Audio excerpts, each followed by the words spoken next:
¿Qué proceso de pánico, nada? Para mí la guerra no la ganó ni el gobierno ni la guerrilla, la ganaron los corruptos. Pues el pensamiento común sería que el Estado se rindió ante la guerrilla y ante los paramilitares. Que ahora el bando del paramilitarismo es el gobierno y el gobierno es el que está armando la guerra. Aquí perdieron unos más que otros. Y todos han sido como de los estratos sociales más bajos. Pues yo pienso que todavía la guerra sigue. Yo no creo que haya terminado.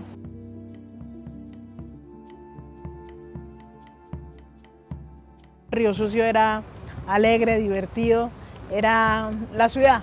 Ver en el río cómo hacían nuestros mayores los trueques. El trueque que tenía plátano cambiaba por arroz, del arroz por el pescado, o sea, esa imagen no se me borra. La comunidad de Pavas, que así es que se llama, los recuerdos que tengo de ella no son muy agradables porque ya la gente no estaba ahí. La gente se había desplazado desde el 97, yo llegué en el 2001, 2002 a esa zona.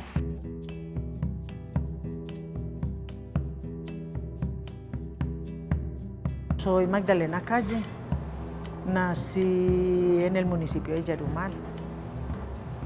Desde muy niña siempre fui una líder al lado de mi papá.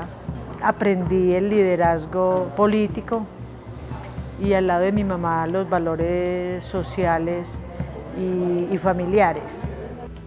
Yarumal es un municipio del norte de Antioquia en el que en el momento de mi llegada encontré seres muy solidarios,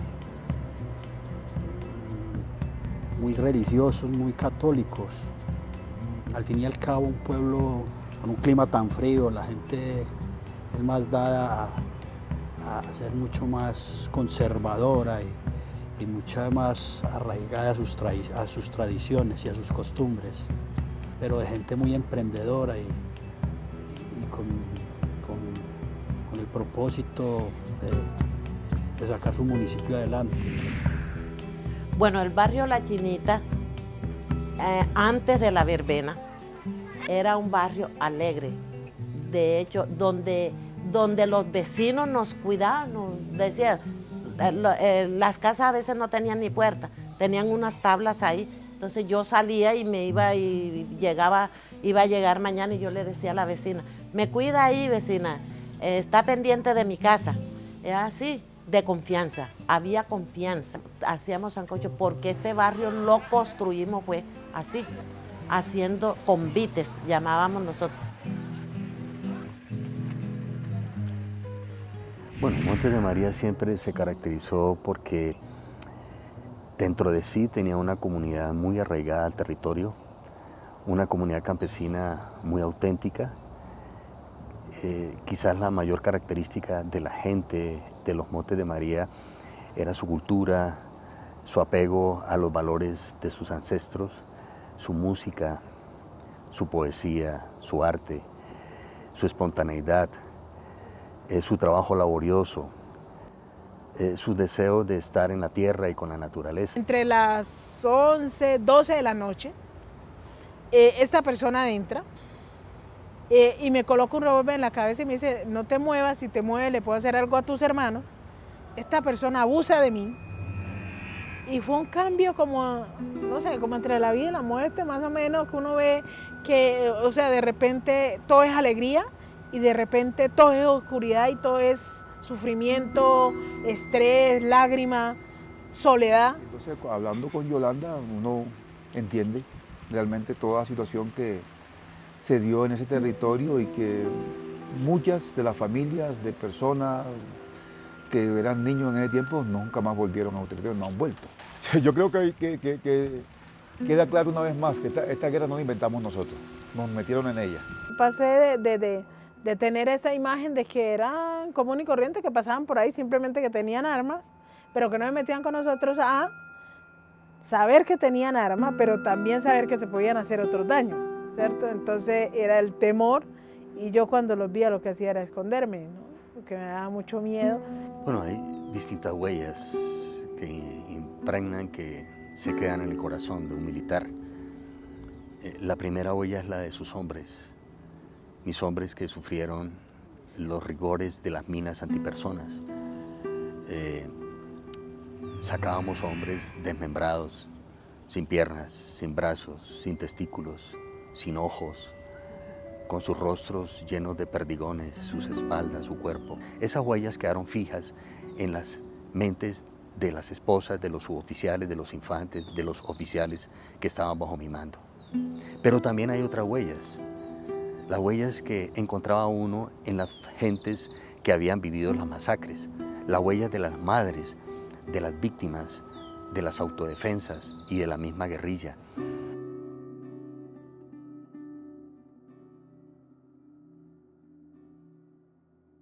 En la casa donde había energía, los bombillos apagados en la casa, eso era una oscuridad y era de miedo.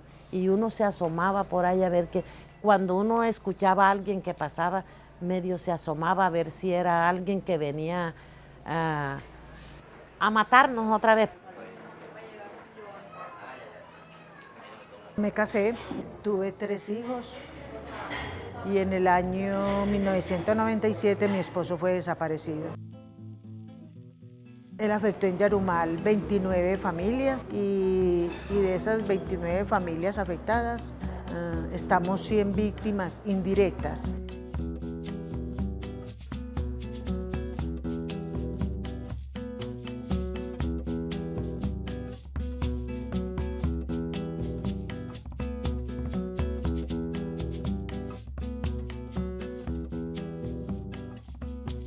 A Rivera le tocó la época más grave que recordamos del conflicto, que fue casi que desde el 2002 al 2008, 2009.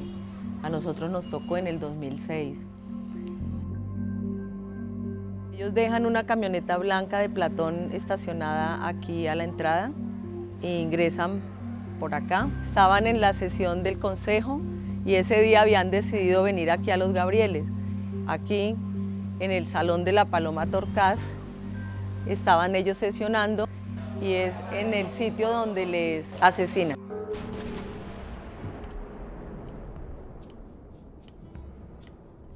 Es que a nosotros nos falta es que nos digan quién dio la orden de esto tan atroz.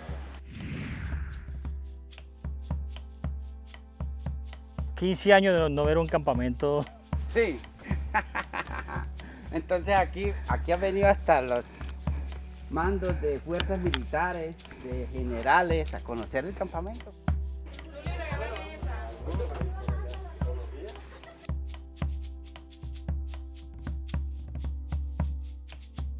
La historia tiene que ser contada por múltiples actores y dentro de esos actores estamos nosotros dos aquí contarnos la realidad del conflicto. Para que haya una verdadera paz, tiene que haber una verdadera realidad, una verdad.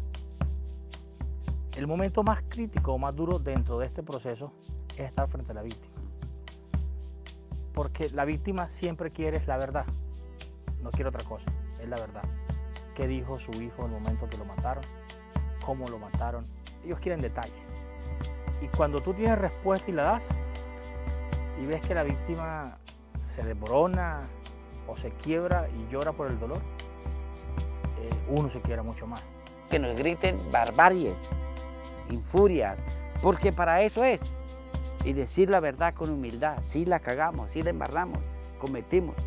Si no nos quieren perdonar, pues busquemos las acciones que más adelante en el futuro diga a las personas, sí, ya llegó la hora de perdonar.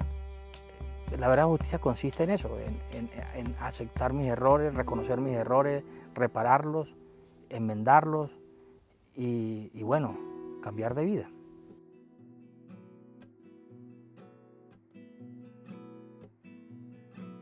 Yo he tenido conocimiento de algunos casos de reconocimiento que han tenido con otras víctimas.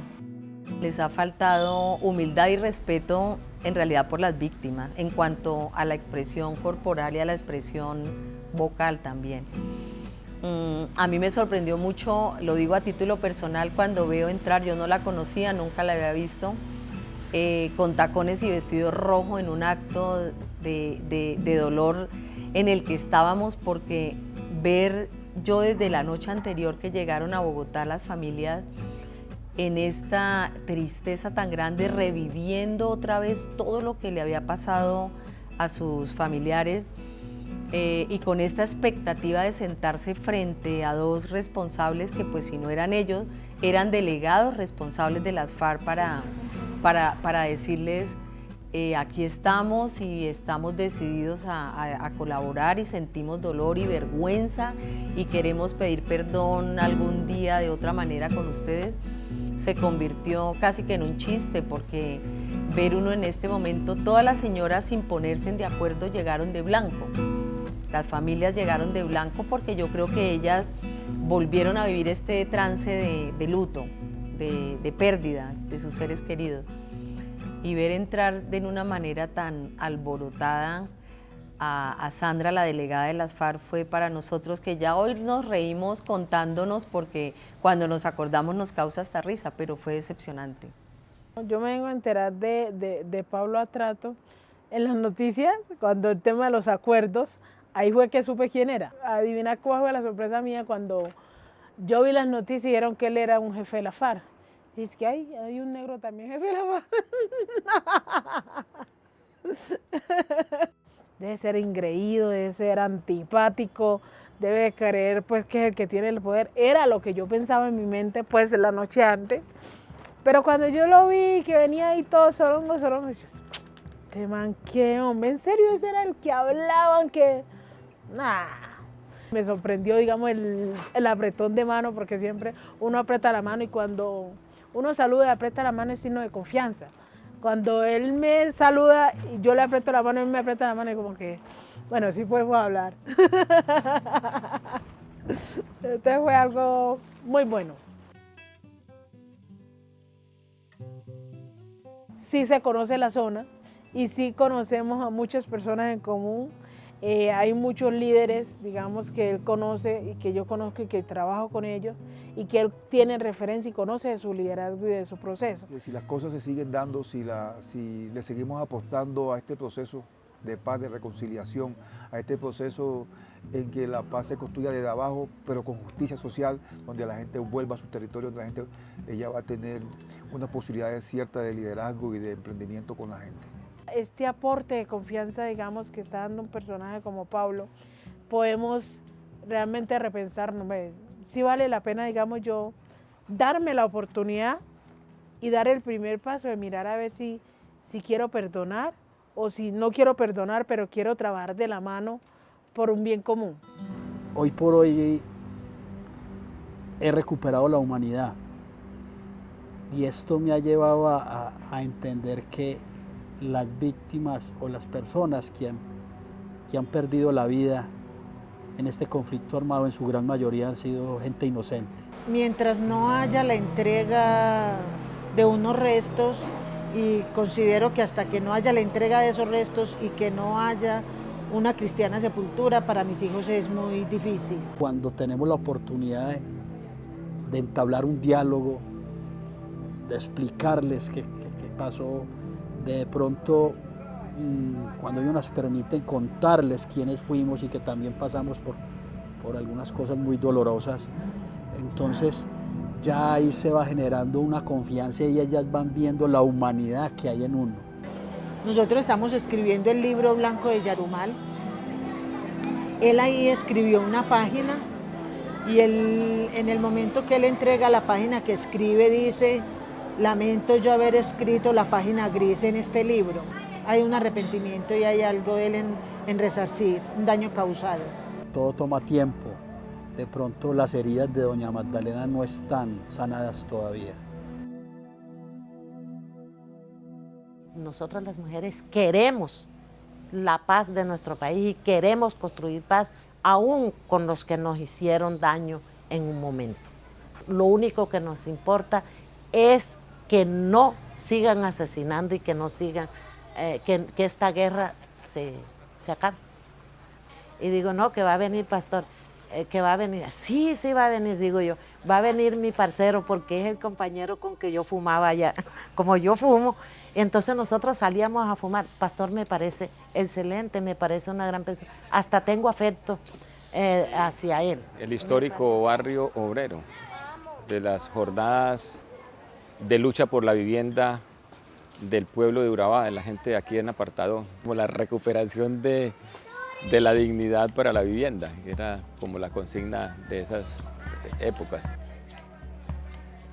Aquí en Apartadó, cuando hicimos el encuentro con las víctimas de la Chinita, en el primer encuentro, diríamos, más íntimo, como en ese momento de la catarsis de cada uno, pues expresar su dolor, el arrepentimiento, la solicitud del perdón de manera más directa, encontrarse uno con la gente que lo abraza, brindándole, recibiéndole y otorgándole el perdón. Y que además es un abrazo con tanta sinceridad que lo estremece a uno en el sentido de que hay que mantener la mirada al futuro, que no podemos volver a mirar atrás, como doña Silvia, como Luz Marina, como todas estas mujeres tan valiosas de aquí de este barrio, que se impusieron por encima del dolor y con un corazón tan generoso de abrazarnos como hermanos. Pues ahora vamos a hacer un recorrido por la calle de la Masacre, antigua calle de la Masacre, hoy llamada la calle de la Esperanza. Digo yo que se requiere reconciliación en esta campaña. ¿Sí? La paz en medio de la campaña, ¿cierto? Y eso es. Entonces es un ejemplo. Vea, ya Silvia vino en la campaña y no pasó nada. Bienvenida siempre. Sí, así es. Bueno, éxitos. Que gane la paz, ¿no? Seguimos con eso. Buenas. ¿Qué más? La que sigue. Entonces, esta es aquí exactamente era la fiesta. Este muchacho también fue menor de edad. Menor de edad, Jorban.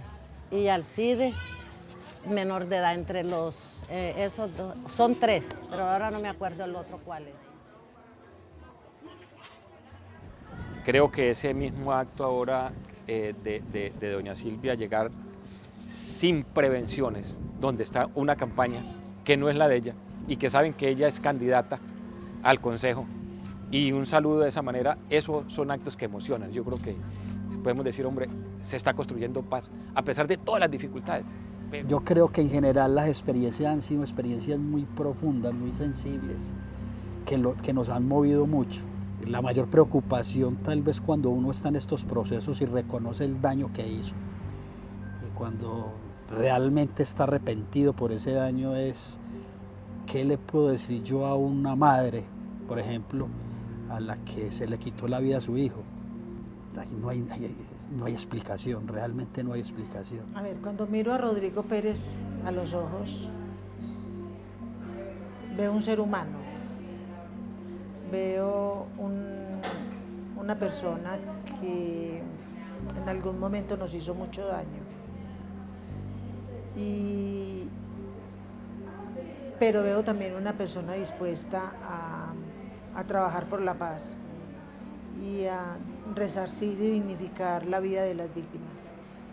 Difícil, de mi parte, en un primer momento habría desconfianza, pero en la medida en que la persona hablara, podría desarrollar en mí, inspirar confianza, y creo que mi sensación primera es de rabia profunda, porque volvería a recordar todo lo que pasamos, mis compañeros asesinados, mi exilio que me dolió tanto, me duele tanto, pero tengo la suficiente convicción de la necesidad de la reconciliación, que sé que en un segundo momento mi actitud sería de perdón, esperaría esa solicitud de perdón, y sí, yo creo que yo estoy preparada para perdonar y estoy preparada para la reconciliación, entendida como la capacidad de vivir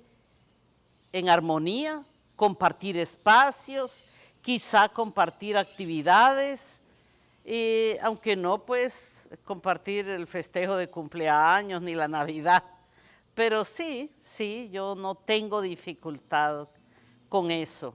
He vivido la guerra y sé que ese es el camino para la construcción de paz. Yo me veo trabajando porque en este país no haya más jóvenes que caigan en lo que nosotros caímos. Hoy somos un modelo nacional porque nunca nos hemos soltado, nunca nos hemos separado y llevamos 14 años luchando por la memoria de esos 9 concejales que son un símbolo de democracia y de participación en el municipio de Rivera. Cuando ya uno dice, voy a perdonar, soy libre, no estoy en nada, ya yo sané y volví a vivir. Y entonces ya, ¿qué hace uno? Buscar proyectos que vayan en beneficio de las comunidades. Hay una cantidad de riqueza que tiene ese territorio, pues la gente tiene unos niveles de pobreza que también son increíbles. Y entonces el futuro también está alrededor de esa riqueza. No solamente la riqueza natural, sino la riqueza del espíritu de la gente. Pero en un futuro yo lo veo que podemos, por ejemplo, trabajar por la zona del Turandot, en su reconstrucción nuevamente, trabajar por Río Sucio de Chocó, que es un municipio que está muy afectado. Por ejemplo, Río Sucio de Chocó cada vez que llega diciembre inunda. Entonces qué bueno sería poder trabajar y poder enmurallar ese municipio y que realmente la gente pueda vivir en unas condiciones adecuadas, que tengamos alcantarillado y acueducto.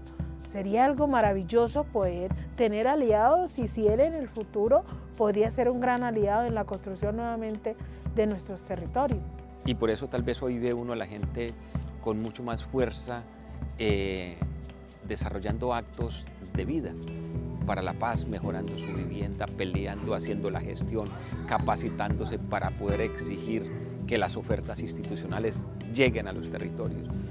Hay territorios en los cuales se necesita hacer esa catarsis y se necesita contar verdades, hacer reconocimientos y seguir escuchando a las víctimas. Colombia está en un punto muy complejo en el cual la política tiene que ayudar, los actores armados tienen que ayudar, la sociedad civil tiene que entender más lo que ocurrió y la ciudadanía tiene que comprender también que resolver nuestro problema no es un asunto de un presidente, no es un asunto de un gobierno coyuntural, es un asunto que requiere tiempo. Esos espacios de reconocimiento hay que sacarlos de los estrados judiciales. Eso no puede ser una obligación. El reconocimiento, y tanto el reconocimiento como el pedido de perdón tiene que salir del corazón. Una cosa totalmente transparente, inclusive espontánea, ni siquiera programada, espontánea. Yo quisiera dejar de ser víctima. Yo quisiera ser una ciudadana que se encontró con sus victimarios y pudo reconciliarse con ellos. ¿Cómo? Dejando atrás, no es olvidar, dejando atrás la tragedia que nos envolvió y retomando aquel camino que nunca debimos interrumpir. Yo lo creo posible, además. Yo perdí lo más importante para un ser humano, la humanidad. Y cuando se pierde la humanidad, se pierde todo. Se pierde el proyecto de vida, se pierden los mejores momentos con sus seres queridos. En la guerra perdimos todos los colombianos. Perdió el país económicamente, políticamente, socialmente. Desde todo punto de vista perdimos. No, hay unos que sí se enriquecieron. Un sector muy pequeño que hoy todavía hace resistencia a los cambios, porque la guerra para ellos significó crecimiento económico. Esa es la terrible realidad. ¿Quiere que le diga qué fue lo que pasó ahora rato? Ahora rato, como era Pablo el que estaba dando la entrevista, en el momento que pasó la turbulencia, eso era Pablo dejando sus miedos. Eso lo utilizamos con nuestros ancestros. Era él decidiéndose a confiar, porque no está muy confiado de esto. Él decidiendo a confiar que realmente este es el camino, poder dialogar, poder llegar a otros por medio de la televisión, de los programas.